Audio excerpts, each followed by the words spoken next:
Hello everybody, let me introduce myself. My name is Erick. I'm from class 12 Automotive SMK Citra Bangsa.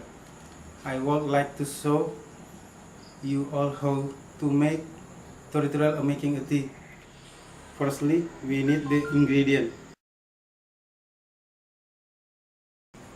1 glass, 2 spoon,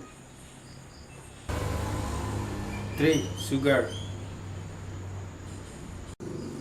4 tea, 5 hot water.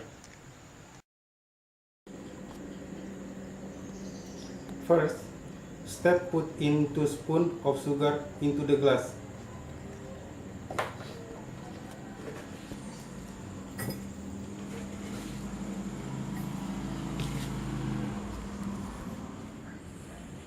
Then also put in hot water and tea bag.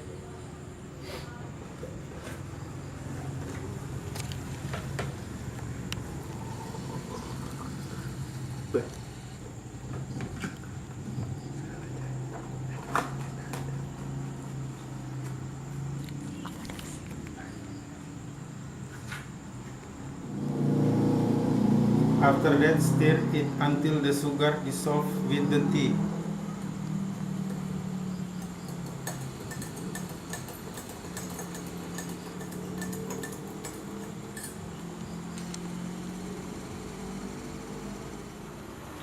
After that, it's ready for serve and drink. Thanks for watching my video and don't forget to like and subscribe. Goodbye.